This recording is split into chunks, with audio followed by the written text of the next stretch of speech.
Hello दोस्तों, कैसे हैं आप सभी लोग।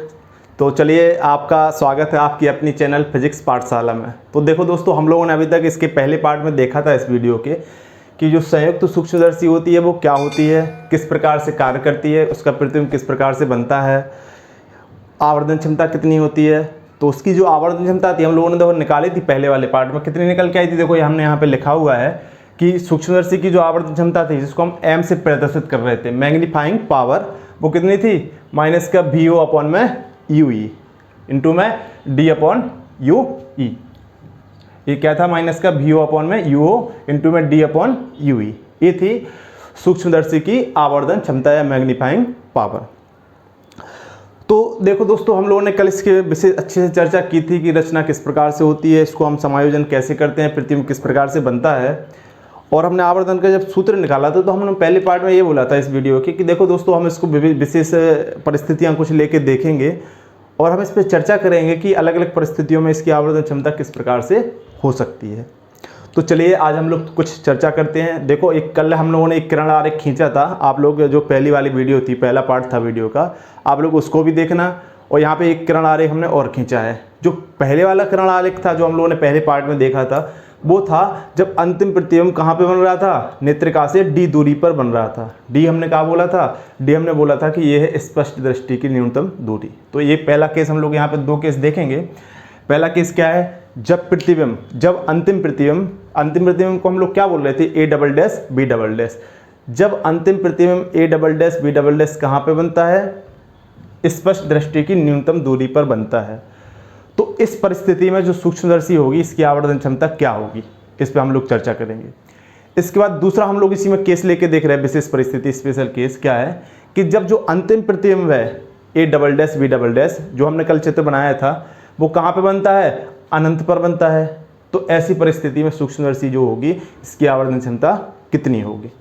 देखो, एक चीज़ और समझ लो दोस्तों, जो हमने चर्चा की थी कि जो सूक्ष्मदर्शी की रचना होती है उसमें दो लेंस लगे होते हैं। एक बेलनाकार धातु का जो पाइप होता है उसके दोनों सिरों पर, एक नीचे की तरफ एक ऊपर की तरफ, दो सिरों पर दो लेंस होते हैं। एक नेत्रिका होता है और दूसरा क्या होता है, अभिदर्शक होता है। तो इसी में एक छोटा सा एक सवाल भी बनता है आपका। आप जब सवाल सॉल्व करोगे तो उसमें देखोगे कि जो सूक्ष्मदर्शी होगी इसकी लंबाई कितनी होती है। देखो, लंबाई में हम लोग क्या करेंगे, जो अभी आपका एक प्रकाश यंत्र सूक्ष्मदर्शी, इसकी लंबाई से तात्पर्य होता है कि दोनों लेंसों के बीच की दूरी, अर्थात अभिदर्शक से नेत्रिका के बीच की जितनी भी दूरी होगी, जो भी दूरी होगी, उसी को हम क्या कह देंगे, सूक्ष्मदर्शी की लंबाई।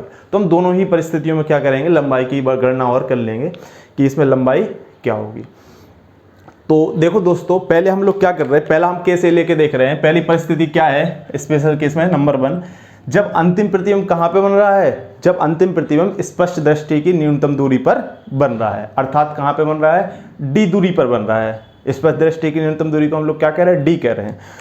तो देखो दोस्तों, A double dash B double dash जब डी दूरी पर बन रहा है, वो अंतिम प्रतिबिंब किसके द्वारा बना था, तो अंतिम प्रतिबिंब किसने बनाया था, नेत्रिका ने बनाया था, ई लेंस ने बनाया था। तो देखो, हम लोग ऐसे कह सकते क्या दोस्तों, जरा ध्यान से देखना कि जो नेत्रिका ई थी या नेत्र लेंस जो ई था, उसके लिए वस्तु की दूरी को हम लोग क्या बोल रहे थे, यू बोल रहे थे। वस्तु की दूरी क्या होगी, ई होगी। और नेत्रिका के लिए वस्तु क्या थी, जो प्रतिबिंब था ए डैश बी डैश, वो नेत्रिका के लिए वस्तु का कार्य कर रहा था। और उसकी दूरी को हमने क्या माना था, उसकी दूरी को हमने माना था यू, और ये ई लिख दिया सफिक्स में, ठीक है। दूसरा, नेत्रिका क्या कर रही थी, अंतिम प्रतिबिंब बना रही थी, A double dash B double dash बना रही थी, अंतिम प्रतिबिंब बना रही थी। तो उसको हमने क्या माना था, उस नेत्रिका से उस प्रतिबिंब की दूरी को हमने लिख दिया वी, वस्तु की प्रतिबिंब की दूरी लेंस से। और इसको हमने क्या लिखा था, इसको हमने लिखा था कल जो चित्र बना था डी, अर्थात प्रतिबिंब कहाँ पे बन रहा है, नेत्रिका से स्पष्ट दृष्टि की न्यूनतम दूरी पर प्रतिबिंब बन रहा है, ये हो गया।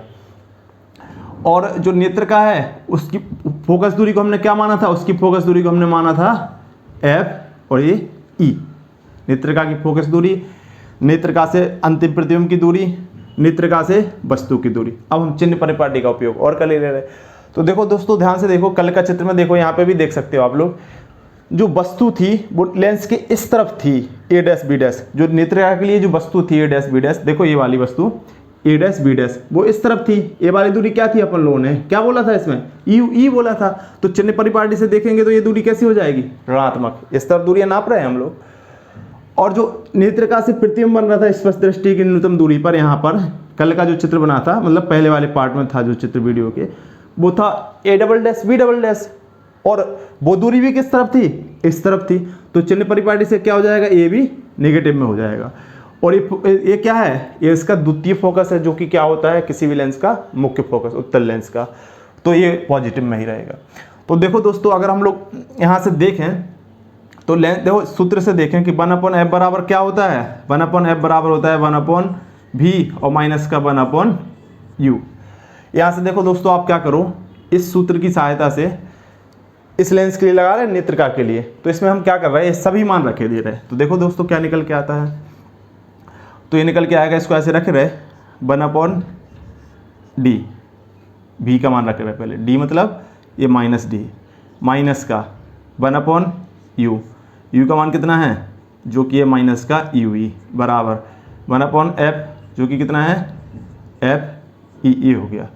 इसको हम लोग और हल करेंगे, तो यहाँ से क्या करो आप लोग, ये तो देखो माइनस से माइनस प्लस हो जाएगा, तो ये 1/ue बचेगा, इसको इस तरफ ले जाओ, तो ये हो जाएगा 1/ue बराबर 1/d और प्लस में हो जाएगा 1/fe, ये हो गया।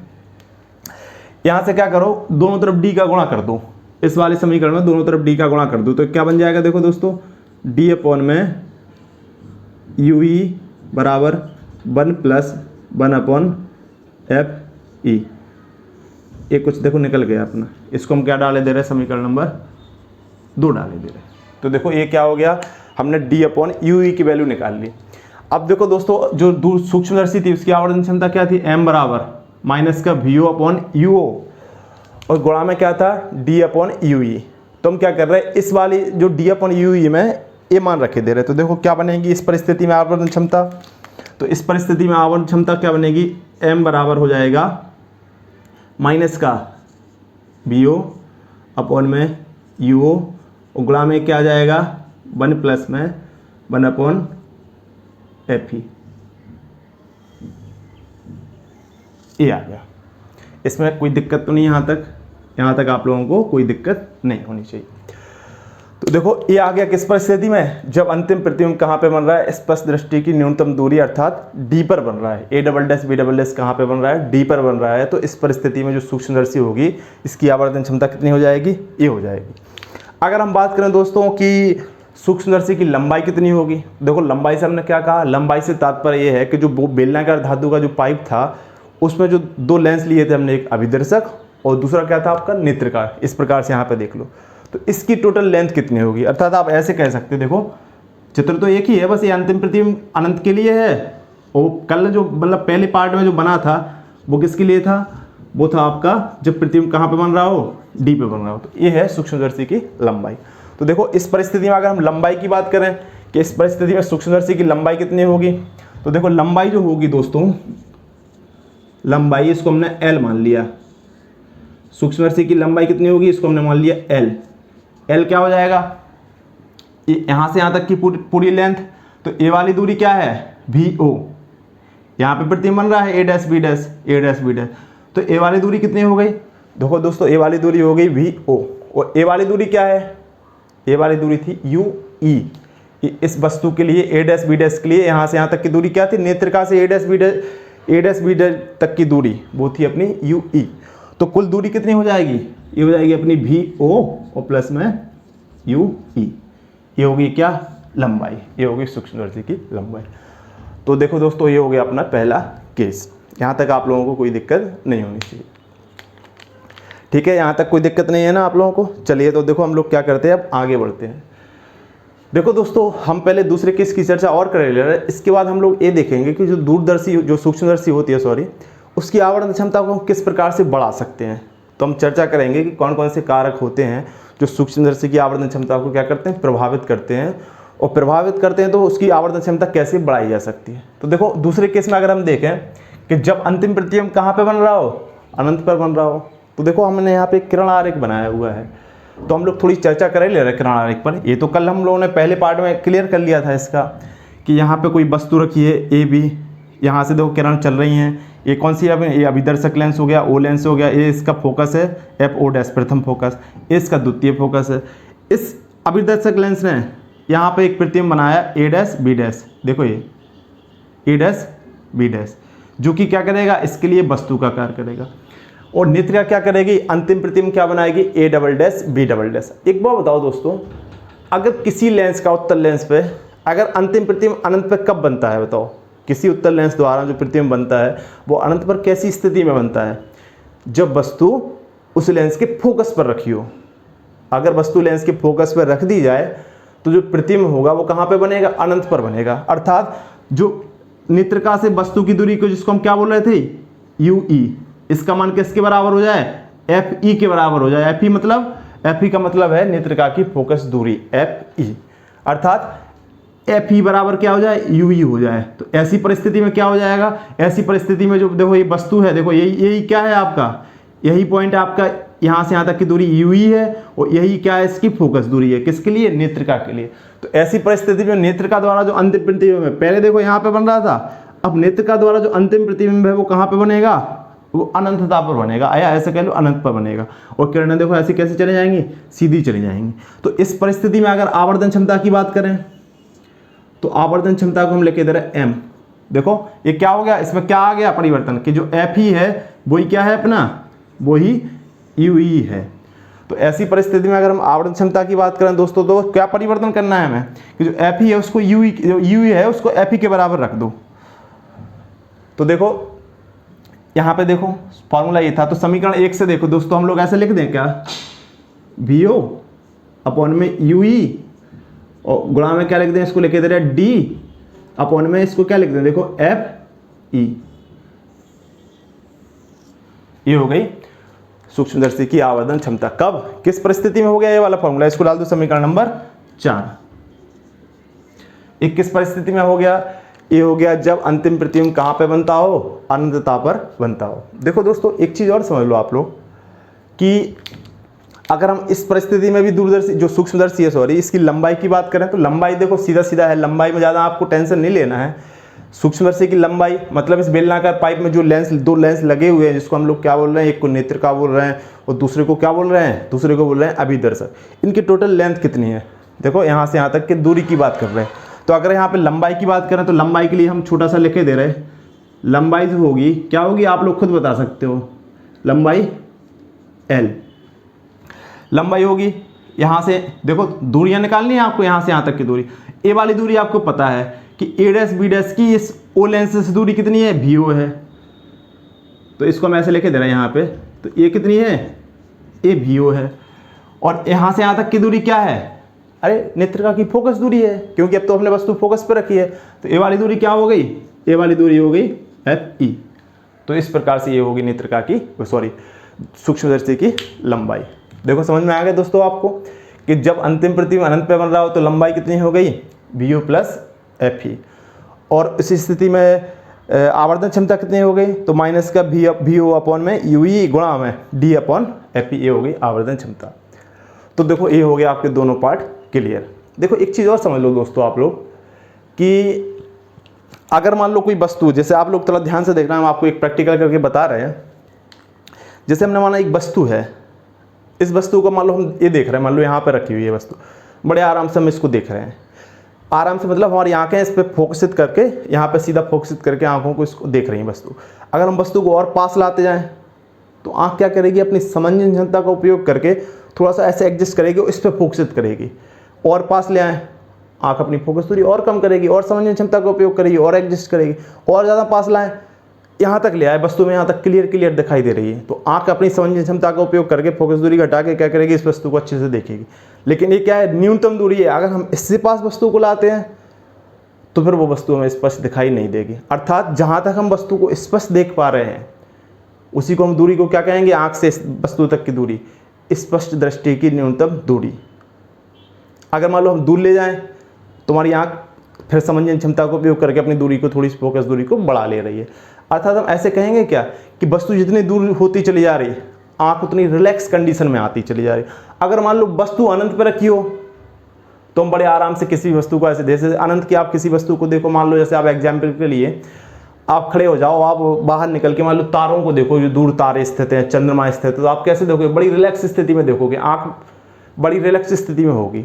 और जैसी वस्तु पास की वस्तु को हम लोग देखेंगे तो आंख क्या करेगी, थोड़ी सी सिकुड़ेगी, अपनी समझन क्षमता का उपयोग करेगी और वस्तु को क्या करेगी, उस वस्तु को देखने का प्रयास करेगी। अर्थात जब वस्तु अनंत पर होती है तो ऐसी स्थिति में आंख क्या होती है, रिलैक्स अवस्था में होती है, ऐसी को हिंदी में बोलें तो श्रांत अवस्था में होती है या आराम की स्थिति में होती है। और जब वस्तु जैसी पास आती चली जाती है, आंख पे थोड़ा सा प्रेशर पड़ता है, मांसपेशियां सिकुड़ती हैं और आंख थोड़ा सा समझन क्षमता का उपयोग करके या ऐसे कह लो अपनी फोकस दूरी को परिवर्तित करके उस वस्तु को देखती है। तो अर्थात हम ऐसा कह सकते हैं कि एक लाइन में अगर हम बोलें कि जब वस्तु अनंत पर होती है तो हमारी आंख जब उस वस्तु को देखती है तो कैसी स्थिति में होती है, आंख श्रांत अवस्था में होती है। तो ऐसी अवस्था में जो आवर्धन होगा, जो सूक्ष्म, अगर मान लो सूक्ष्मदर्शी किसी वस्तु का प्रतिबिंब अनंत पर बना रही है और हम उस वस्तु को देखेंगे तो कैसी अवस्था में देखेंगे, श्रांत अवस्था में देखेंगे। तो इस अवस्था में जो आवर्धन होगा उसको हम क्या कह देंगे, श्रांत अवस्था में आवर्धन या श्रांत आवर्धन कह लो सीधा सीधा।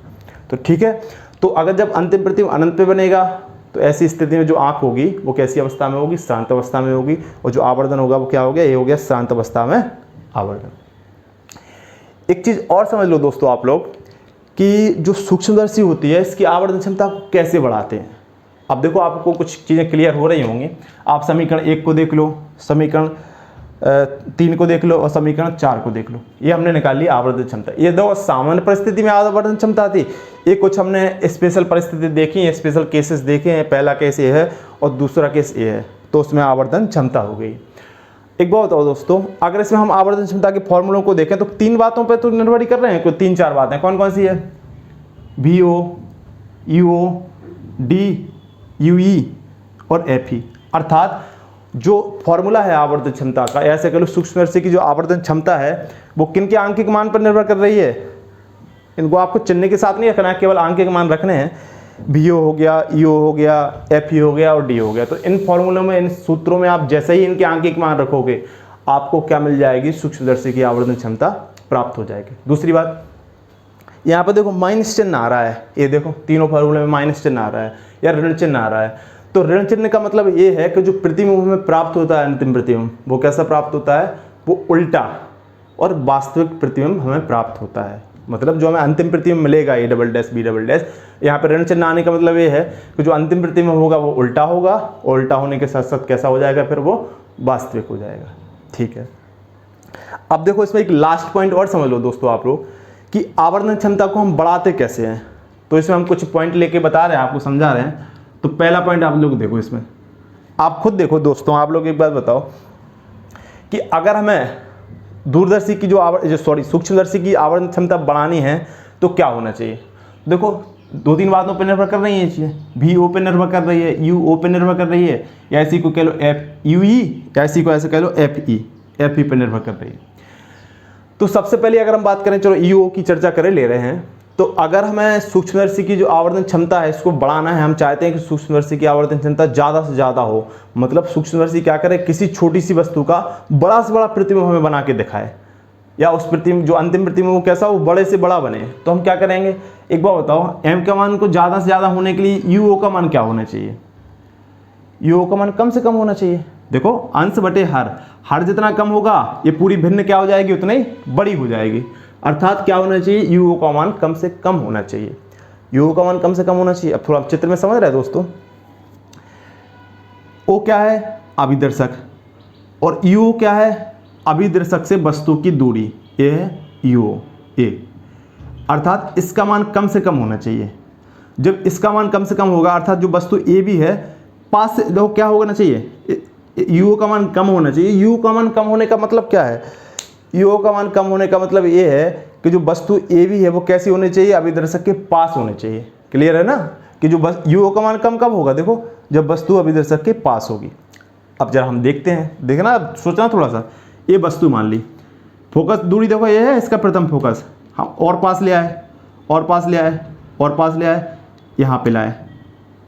अगर वस्तु प्रथम फोकस पे आ जाएगी तो अंतिम प्रतिबिंब तो फिर अनंत पे बनेगा। तो ये वाली स्थिति भी हमें नहीं चाहिए, और हम इसके इस तरफ ले आएंगे और कम कर देंगे मान, तो फिर तो प्रतिबिंब देखो ऐसा बनेगा ही नहीं, उल्टा नहीं बनेगा, ना ही बड़ा प्रतिबिंब बनेगा। उत्तल लेंस की 6 स्थितियां जो आप लोगों ने पढ़ी ही होंगी। तो अगर हमें लेंस के दूसरी ओर उल्टा और इस वस्तु से थोड़ा बड़ा प्रतिबिंब चाहिए, तो जो वस्तु है वो कहाँ पे होने चाहिए, लेंस के प्रथम फोकस से बाहर होने चाहिए, अर्थात यहाँ पे होने चाहिए, कहीं पे भी फोकस पे नहीं होने चाहिए, फोकस से बाहर ही बाहर होने चाहिए। लेकिन चूंकि हमें तो यू का मान कम से कम रखना है, देखना समझना जरा ध्यान से, तो हम क्या कर सकते हैं, ऐसे तो है नहीं वस्तु को यहाँ पे रख दें क्योंकि फोकस से बाहर है, नहीं, तो हम क्या करते हैं, कोशिश ये करते हैं कि जो वस्तु है वो लेंस के प्रथम फोकस के, जो अभिदर्शक लेंस है इसके प्रथम फोकस के पास में ही हो, इससे ज़्यादा दूर ना हो, जितना हम पास रख सकते हैं उतने पास में रखें, जिससे क्या होगा, यू का मान कम से कम होगा, और यू का मान कम से कम होगा तो आवर्धन क्षमता कैसी हो जाएगी, ज़्यादा से ज़्यादा हो जाएगी। एक बात और, अगर बताओ आप लोग सोच के बताओ, अगर इसकी फोकस दूरी जो प्रथम फोकस एफ ओ है इतना यहाँ पे ना होकर अगर मान लो दोस्तों यहाँ पे होता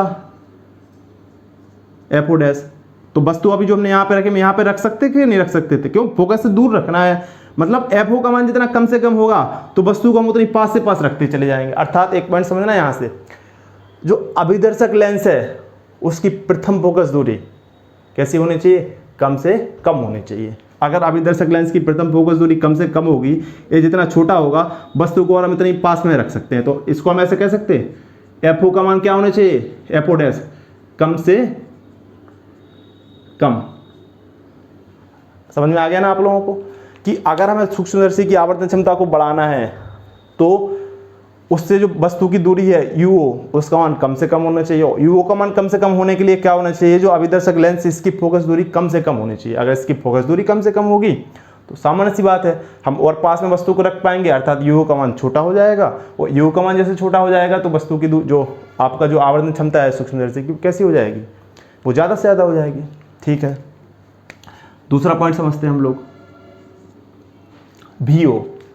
तो देखो अगर हम VO पे बात करें दोस्तों, तो VO का मान क्या होना चाहिए, किसी भी भिन्न में अगर हमें भिन्न का मान बढ़ाना है तो भिन्न बराबर क्या होता है, अंश बटे हर। तो भिन्न का अंश का मान जितना ज़्यादा से ज़्यादा होगा, ऐसी स्थिति में क्या होगा, इस स्थिति में उस भिन्न का मान उतना ज़्यादा से ज़्यादा होगा। अर्थात VO को हम ऐसे कह दें क्या, कि जो VO है, VO इसका मान ज़्यादा से ज़्यादा होना चाहिए। VO का मान कैसा होना चाहिए, ज़्यादा से ज़्यादा होना चाहिए। सीधी सीधी बात हो गई। तीसरी बात देखो आप लोग, FE, अगर हम बात करें FE की, मान लो ये FE है, FE क्या है, नेत्रिका की फोकस दूरी। तो FE का मान क्या होना चाहिए बताओ दोस्तों, FE का मान कम से कम होना चाहिए। देखो FE का मान जितना कम से कम होगा, यहाँ पे देख लो चाहे यहाँ पे देख लो, FE का मान जितना कम से कम होगा, फोकस दूरी जो आपकी जो आवर्धन क्षमता होगी वो कैसी होगी, इतनी ज़्यादा से ज़्यादा होगी। एक चीज़ और ध्यान रखना, आप लोग कभी ये एज्यूम नहीं कर लेना कि जो यहाँ पर नेगेटिव साइन है तो भिन्न कैसी है, ऋणात्मक है। यहाँ पर नेगेटिव साइन या ऋण चिन्ह का अर्थात मतलब केवल ये है कि जो प्रतिबिंब प्राप्त हो रहा है हमें वस्तु की तुलना में, वो कैसा प्राप्त हो रहा है, वो हमें उल्टा प्राप्त हो रहा है। अर्थात कैसा हो रहा है, ये वास्तविक वस्तु प्रतिबिंब मिल रहा है, उल्टा मतलब वास्तविक। और आवर्तन क्षमता बढ़ाने के लिए देखो ये 3 चीज़ें होनी चाहिए। अभिदर्शक की फोकस दूरी हमें कम से कम लेनी चाहिए, जो VO है यहाँ से यहाँ तक की दूरी है उसको हम कम से कम होना चाहिए, और तीसरा जो FE है अर्थात नेत्रिका की जो फोकस दूरी है उसका मान कैसा होना चाहिए, उसका मान भी कम से कम होना चाहिए। नेत्रिका जितनी कम फोकस दूरी की होगी हमें आवर्तन क्षमता क्या मिलेगी, सूक्ष्मदर्शी की उतने ही ज़्यादा प्राप्त होगी। तो देखो दोस्तों यहाँ तक कोई दिक्कत तो नहीं है आप लोगों को, इसको अच्छे से एक बार पढ़ लो आप लोग, और इसके जितने भी न्यूमेरिकल्स हैं आप लोग उसको अच्छे से सॉल्व कर लो। तो यहाँ पे आपका सूक्ष्मदर्शी का टॉपिक पूरी तरह से कंप्लीट हो गया है। आगे हम लोग देखेंगे कुछ नए टॉपिक के साथ आएंगे। इसके साथ साथ आप लोग अच्छे से पढ़ते रहें, चैनल को लाइक करें, वीडियो को लाइक करें, चैनल को सब्सक्राइब करें, और अपने सभी दोस्तों में या जो मित्र हैं या जो साथ पढ़ने वाले हैं सबको फैलाएं। हम कोशिश करेंगे कि हर एक चीज़ जो आपको सीखनी है, जाननी है, बढ़िया अच्छे ढंग से लाएं और आप तक पहुंचाएं। इसी के साथ साथ धन्यवाद दोस्तों, पढ़ते रहिए।